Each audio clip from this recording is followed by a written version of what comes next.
Alright, today we are going to button tuft a cushion. You'll have to decide what size of button that you want to use. We have them anywhere from a dime, nickel, quarter, to a silver dollar size. Today we're going to use a nickel size button, which I've made right here in the yellow color. You also need a 10-inch button tufting needle, which we sell here. Button tufting twine. It's good to have some chalk, scissors, and you can use a little bit of spray water to rub off the chalk when you're done. Now, you can do just about any kind of formation you want to on your cushion. A real common formation is the 4-point square, and usually each of these pieces are about 1/3 the distance. So in this particular case, I decided that since this is about 18 inches across, I'd put a mark at the 6 and the 12, and likewise do the same thing over here, since this is about 18 inches across at the 6 and the 12, and I made my marks. You can make the marks ahead of time. So, we are now ready to tuft. Alright, so the first thing we have to do is to cut ourselves 4 lengths of the button twine here, and it's usually good to have about 27 inches of twine per button side. So I'm going to cut 4 of these at about 27 inches, and we'll go ahead and thread these through 4 of our buttons. I've chosen a contrast color so that it's easy to see for the camera, but usually they don't do that, so you can choose any color you want. It could be the same as the fabric there. So there's one. We'll run this through on a second one. This one. Well, keep in mind that buttons go on both sides, so there's 4 buttons on this side, 4 buttons on the other side. That's a total of 8 buttons. I went ahead and made 9 buttons. It's always good to have an extra one. You never know. Could drop down the water heater or something like that, and then you never have it. So it's good to have an extra one, just in case. Alright, now we're ready to tuft. What I'm going to do then is take my 10-inch button tufting needle, and I'm going to go ahead and push it right through my marks there. Can you see those marks?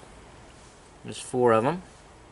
Alright, so I'm going to choose one of the marks. I'm going to push it straight through, but then I'm going to look on the other side to find the mark that's on the opposite side.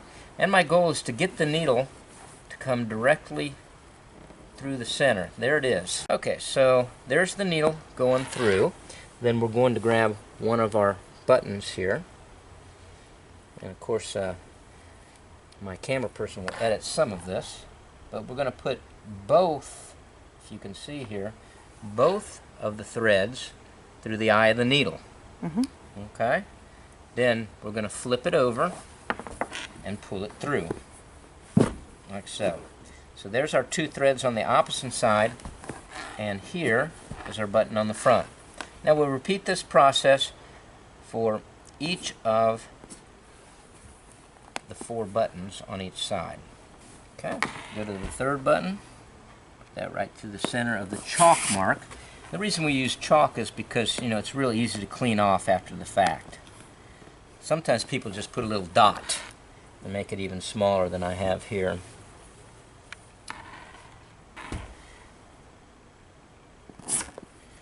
Okay. Bring that through, find the center, there it is, right there. And again, thread both threads through the eye of the needle. There we go.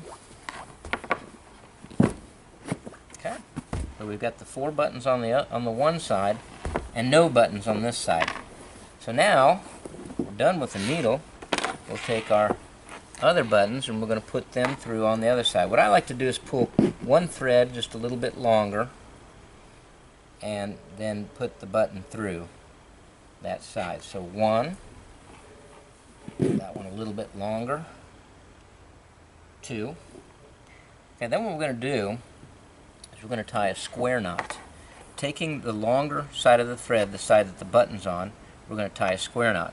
Excuse me, a slip knot. Slip knot. Okay, so we tie a slip knot. What we're going to do is we're going to make a loop right there and then bring it right back through. So if I stop for a second, there's kind of what it looks like.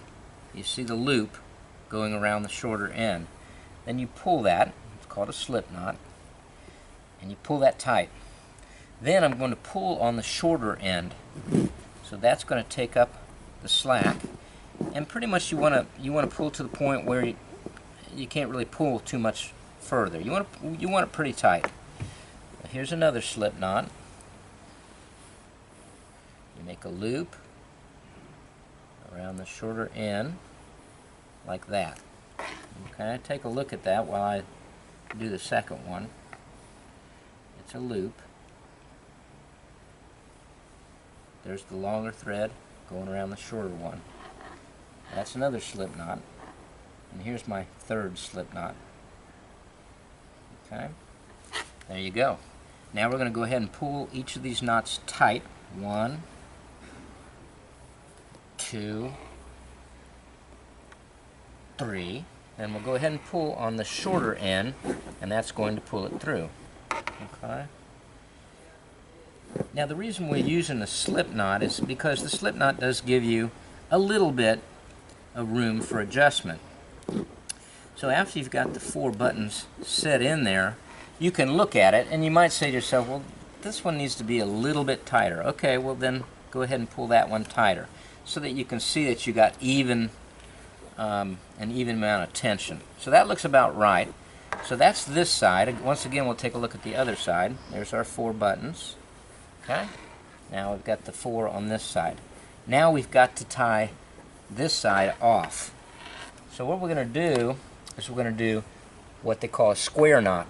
If you were in Boy Scouts or maybe Girl Scouts, you might know what a square knot is. But we're going to take the left over the right and the right over the left. There's left, left over the right, tuck it under, pull it tight. And then right over the left, tuck it under, and pull. So the square knot permanentizes your slip knot. So now these are not going to go anywhere. Now the last step is just simply to cut it.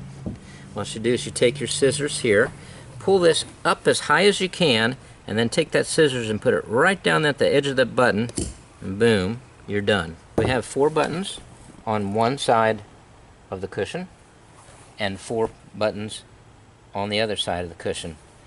Now you may have heard the phrase cute as a button. Well, there's some truth to that because buttons really are cute.